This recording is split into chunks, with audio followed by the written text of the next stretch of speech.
नमः शिवाय। ॐ नमः शिवाय। त्रिलोचना त्र्यंबका गंगाधर शंभो। ॐ नमः शिवाय। ॐ नमः शिवाय। कैलासवासा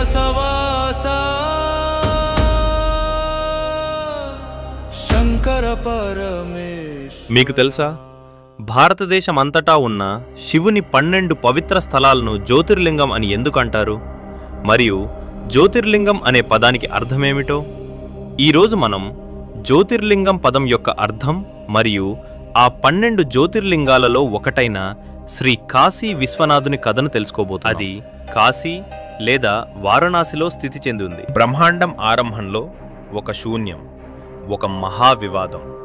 అప్పట్లో కాలం లేదు, ఆకారం లేదు. అప్పుడు 2 మహాశక్తులు, సృష్టికర్త బ్రహ్మ మరియు పరిరక్షకుడు విష్ణువు, తమ శ్రేష్టత కోసం వాదం చేస్తున్నారు.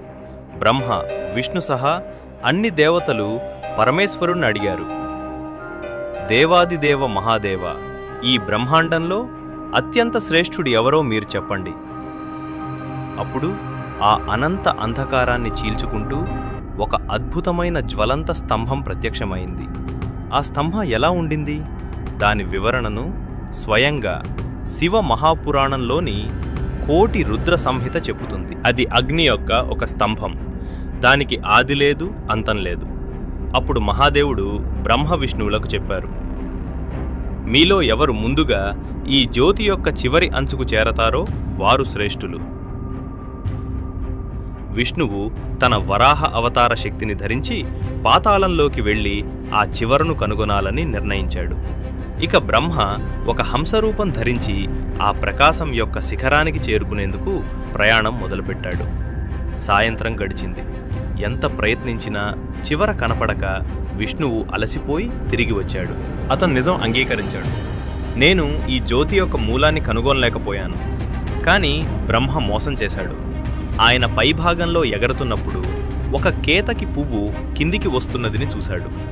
ఆ పువ్వును తప్పుడు సాక్షిగా ఉండమని ఒప్పించాడు. బ్రహ్మ తిరిగి వచ్చి చెప్పాడు, నేను శిఖరాన్ని తాకాను. కేతకి పువ్వు కూడా అతని మాటకు సాక్ష్యమిచ్చింది. అదే క్షణంలో పరమేశ్వరుడు శివుడు ప్రత్యక్షమయ్యాడు. తన మహాశక్తితో ఆయన బ్రహ్ముడి అహంకారం మరియు అబద్ధం కోసం శాపమిచ్చాడు. సంసారంలో నీ పూజ జరగదు.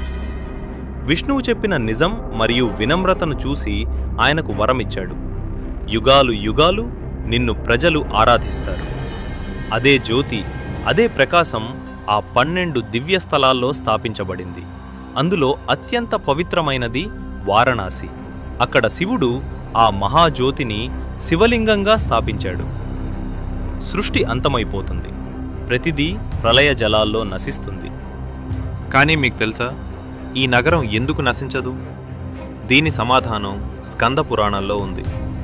పురాణం చెప్తుంది, ప్రళయం వచ్చినప్పుడు కూడా వారణాసిని శివుడు తన త్రిశూలం నొక్కుపై మోసి కాపాడతాడు. ఈ నగరం అనాది, అవినాశి. దీనిని శివుడు తన ప్రియా పార్వతీదేవికి కైలాసం కంటే ఎక్కువగా ప్రియంగా భావించాడు. ఇక్కడ మరణం కాదు, మోక్ష ద్వారం తెరుచుకుంటుంది. ఈ భూమి విముక్తి ప్రసాదించే పుణ్యభూమి. జ్యోతిర్లింగాలు భగవాన్ శివుని అత్యున్నత స్వయంస్ఫురిత రూపాన్ని సూచిస్తాయి. జ్యోతి అంటే ప్రకాశం లేదా దివ్య తేజస్సు. లింగం అంటే శివుని నిరాకార స్వరూపం. ఇవి శివుడు స్వయంగా ఒక దివ్య జ్యోతి స్తంభం రూపంలో ప్రత్యక్షమైన స్థలాలు అని నమ్మకం. భారతదేశంలో, ఏషియాలో ఇలాంటి 12 ప్రధాన జ్యోతిర్లింగాలు స్థాపించబడి ఉన్నాయి. ఇవి అత్యంత పవిత్రంగా భావిస్తారు.